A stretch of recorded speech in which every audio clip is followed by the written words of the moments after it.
দর্শক বন্ধু, আশা করি সবাই ভালো আছেন। আজ জন্মকুণ্ডলিতে নিজেদের কুণ্ডলী নিজেরা বিচার করা শিখুন, সেই সম্পর্কের তত্ত্ব। বিভিন্ন তত্ত্ব দিয়ে থাকি বিভিন্ন ক্লায়েন্ট দেখে ছকগুলো। আজ একটা সরল পদ্ধতি দেখাবো যে সন্তান হানিকারক যোগ বা সন্তান হচ্ছে না বা নিঃসন্তান বা গর্ভপাত, এক কথায় সন্তান কোন ভাব থেকে দেখা হয়, সন্তান কি হবে না হবে না, বা যাদের ক্ষেত্রে সন্তান হচ্ছে না, অনেকে প্রশ্ন থাকে তো যে 10 বছর বিয়ে হয়েছে, 12 বছর হয়ে গেছে, বাচ্চা হচ্ছে না, সন্তান হচ্ছে না, কারো 2 বছর, হরদম ডাক্তার দেখাচ্ছে কিছু হচ্ছে না, অনেক ডাক্তারের সন্তান হয়নি। এবার এই তত্ত্বটা আমি ভিডিওর মাধ্যমে তুলে ধরবো, যদিও নক্ষত্র কানেকশনটা অনেকটা গুরুত্ব কিছুটা জানাবো, একটা ভিডিওর সম্পূর্ণ সম্মান হয়, কিন্তু আপনারা নিজের ছকে জানতে পারবেন সন্তান হানিকারক যোগ বা নিঃসন্তান হওয়া, সেই সম্পর্কে জানুন, বা বিলম্বে সন্তান হওয়া। এই যে কালপুরুষের 12টা ঘর আছে, একে বলা হয় 12টা রাশি। চন্দ্র যেখানে থাকবে সেটা তার রাশি হবে, আর লগ্ন যেখানে থাকবে সেটা লগ্ন হবে। সহজভাবে বোঝাবো, মেষ, বৃষ, মিথুন, কর্কট, সিংহ, কন্যা, তুলা, বৃশ্চিক, ধনু, মকর, কুম্ভ ও মীন। এই 12টা রাশি হয়, 12টা লগ্ন হয়। তাহলে আমাদের জন্মকালীন লগ্ন থেকে আমরা বিচার করি, রাশি থেকেও বিচার করা যায়, কিন্তু প্রথম দেখতে হবে কিছু ভাব আছে, ভাব বিচার বলা হয়। দেখো, মেষ হচ্ছে কি 1, 2, 3, 4, 5, এই পঞ্চম ঘরটা হলো সিংহ রাশির ঘর। সিংহ রাশির অধিপত্য করে কে? সূর্য নারায়ণ। সূর্যর নাম কি? সবিতা, সৃষ্টির মূল, জন্মের সৃষ্টির মূল। এই সিংহ রাশির ঘর, মেষে থেকে পঞ্চম ভাবকে বলা হয় সিংহ রাশির ঘর। পঞ্চম ঘরে কি? সন্তান, শিক্ষা, প্রেম, পিতা, এই সম্পর্কে আমরা বিচার করে থাকি, আমরা করি লগ্ন থেকে। কিন্তু আজ দেখাবো কালপুরুষের ঘর থেকে বিচার করা যায়। যদি কারোর জন্মছকে দেখেন যে এই সিংহ রাশির ঘরে পঞ্চম ভাবে শনি ও রাহু আছে বা কেতু আছে, শনি, এটা একটা জাতকের ছক, তার সন্তান হচ্ছে না, এটা জাতকের ছক, কিন্তু আমি এটা নিয়ে সবার ক্ষেত্রে বোঝাবো। তাহলে শনি আর রাহু আছে, বয়স যথেষ্ট হয়েছে, সন্তান হচ্ছে না, অসংখ্য ডাক্তার ফেল। তার জন্মকুণ্ডলী দেখুন, শনি রাহু আছে, কেন সন্তান হচ্ছে না? এটা সন্তানের ঘর। তাহলে এখানে কালপুরুষের সিংহ রাশির ঘর পঞ্চম ভাবে শনি ও রাহু থাকলে সন্তান হবে না। যদি কারোর লগ্ন থেকে পঞ্চম ভাবে কেতু থাকে, সন্তান হয়েও মারা যেতে পারে, কেতুকে সন্তান ধরা হয়। যদি কারোর কেতু থাকে আবার সন্তান হতে দেয় না।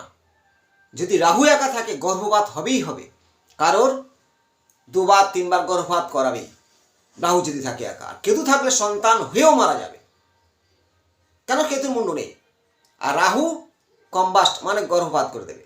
যদি রাহু এতটাই শনির সাথে থাকলে কালপুরুষের পঞ্চম ভাবে সিংহ রাশির ঘরে সন্তান হচ্ছে না, এটা একটা জাতকের ছক। দেখুন, তাহলে আমি এটা দেখালাম।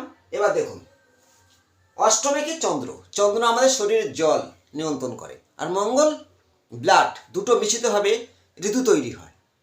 তাহলে সেখানে মেষের ঘরে দেখুন, লগ্ন মানে সেই ব্যক্তি নিজে, তাহলে মেষ রাশির ঘরে দেখুন মঙ্গল যদি নিজের ঘর, সক্ষেত্র, রবি এখানে বলবান হয়, বুধ আর রবি আর মঙ্গল আছে কম্বাস্ট। তাহলে এখানে লগ্নতে মঙ্গল আছে, রবি আছে, বুধ আছে, একটা জাতকের ছক। সন্তান হয়নি, দেখে নিন, না হওয়ার কারণ কিছু। চন্দ্র আছে অষ্টমে, চন্দ্র নিজস্ব অবস্থায় আছে। আর চন্দ্র এবার দেখুন 8, 9 নম্বর ঘরে লগ্ন মানে তার ধনু লগ্ন। 1 লগ্ন থেকে দেখুন 1, 2, এটা বৃহস্পতি হবে না, বৃহস্পতি এখানে আছে, শুক্র। তাহলে এখানে 1, 2, 3, 4 চতুর্থ ভাবে শুক্র, কিন্তু শুক্র 0 ডিগ্রি, শুক্র কোনো ক্ষমতা নেই।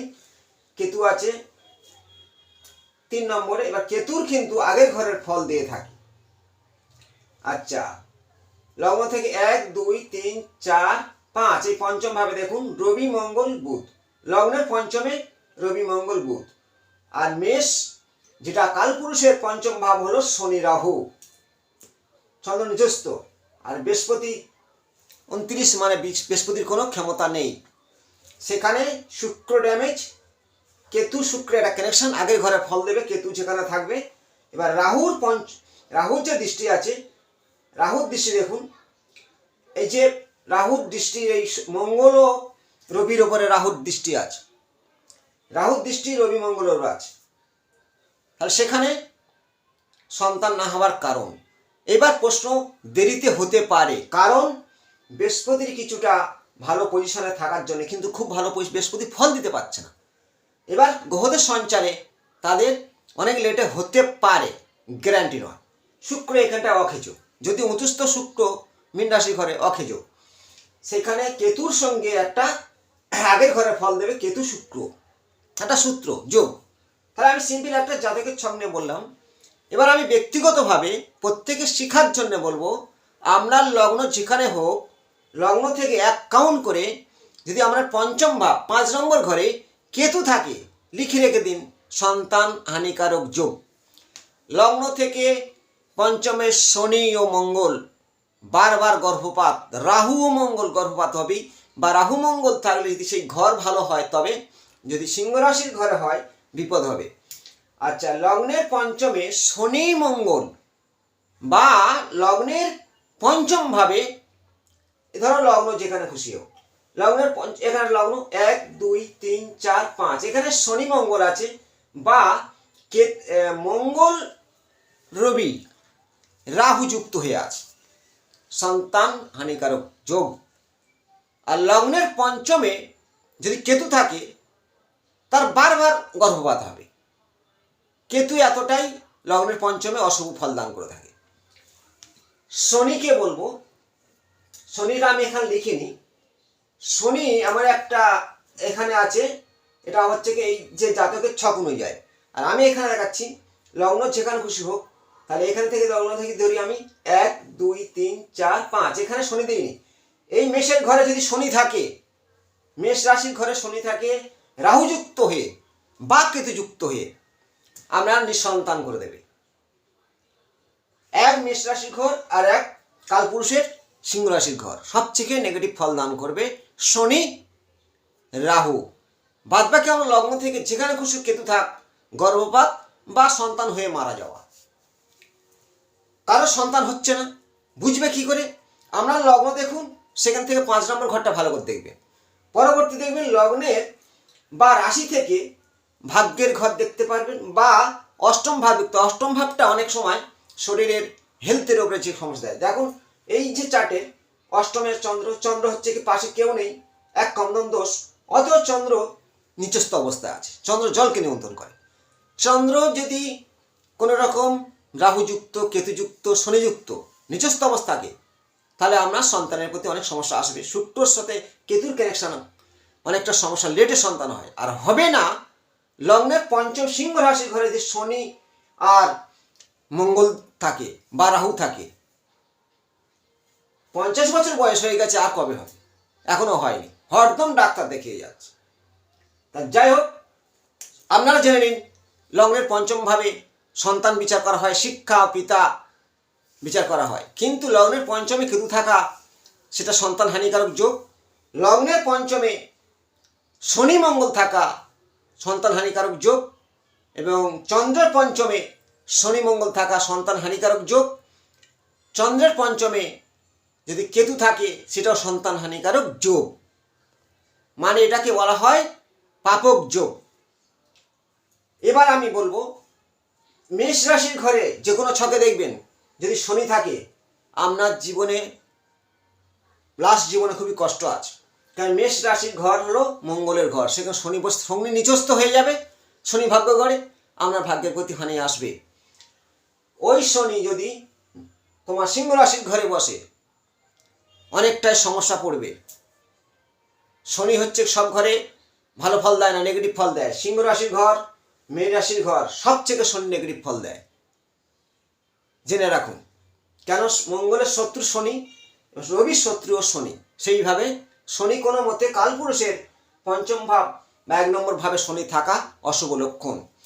রাহু বলি রবির শত্রু, কালপুরুষের পঞ্চম ভাব মানে রবির ঘর, সেখানে সিংহ রাশি ঘর, সেখানে রাহু থাকলেও আপনার জীবনে সমস্যা আসবে। আমি আজকের যে বিষয় নিয়ে বলছিলাম যে সন্তান হানিকারক যোগ, এক কথায় জেনে নিন, লগ্নের পঞ্চমে কেতু থাকলে সন্তান গর্ভপাত বা সন্তান হয়ে মারা যাওয়া, লগ্নের পঞ্চমে শনি রাহুযুক্ত থাকলে বা চন্দ্রের পঞ্চমে শনি রাহুযুক্ত থাকলে আপনার গর্ভপাত বা সন্তান হানিকারক হতে পারে। আরও কিছু তত্ত্ব নক্ষত্র দেখতে হবে, যদি পঞ্চমে বসে আছে সেই শনি মঙ্গলের নক্ষত্রে থাকে আরও বিপদ, বা এখানে রাহু আছে চন্দ্রযুক্ত হয়ে পঞ্চমভাবে, সে রাহু কিন্তু মঙ্গলের নক্ষত্রে বসে আছে, সেটাও দেখে নিতে হবে। আমি পরবর্তী অংশে নতুন কোনো তত্ত্ব নিয়ে আসবো। ভালো থাকবেন, লাইক শেয়ার করুন, নমস্কার।